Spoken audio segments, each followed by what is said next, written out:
So the next exercises we're going to go over are some ankle strengthening exercises. If you've had any kind of injury at the ankle or foot, stress fractures, Achilles tendonitis, ankle sprains, plantar fasciitis, or even just generalized pain in that area, it's always good to do some ankle strengthening.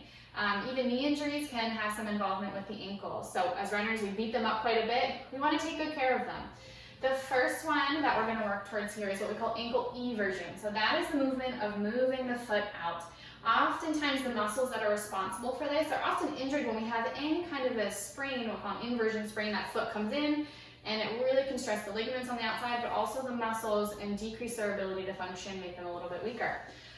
So as we go here, the first one we're going to do is we're going to kind of come out and hold. The biggest thing as we do any of these exercises in ankle eversion is we really want to focus on the movement coming and leading at that heel or that rear foot.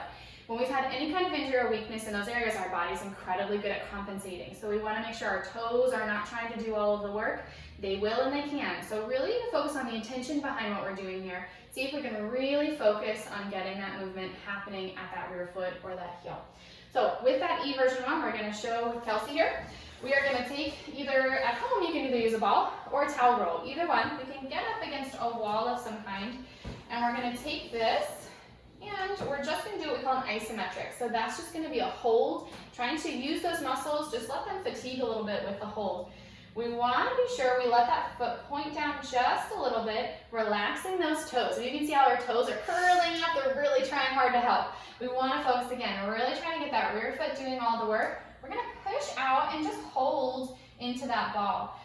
We're going to hold for about 10 seconds. We'll do about 10 rounds of that with a nice strong hold there. So a good setup like this works well and can help with that. The next one we're going to roll towards, so we're actually going to use a band. You can use flat bands or kind of the tubing, whichever one works best for you.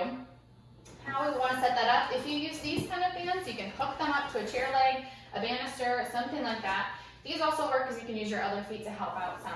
So we are going to go out, we're going to loop it, or actually we can loop around this foot here, so we don't need the wall.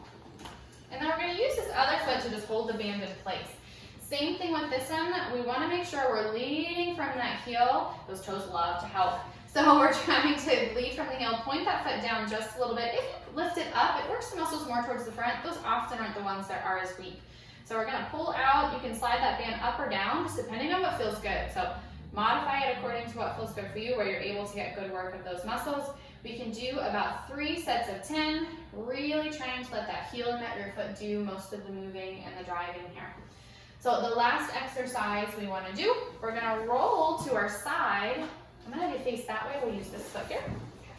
We want to have it hanging out over the edge of the bed, over the edge of the couch, a stool. We want to have a little bit of stabilizing force kind of at that lower leg or that ankle. So if you want to slide that foot down a little bit, we want the foot parallel to the floor. So we want to make sure our whole leg's not turning up or all the way down, because we're not going to get as good of work in this area. So parallel to the floor, allow that foot to point down just a little bit, nice and relaxed toes.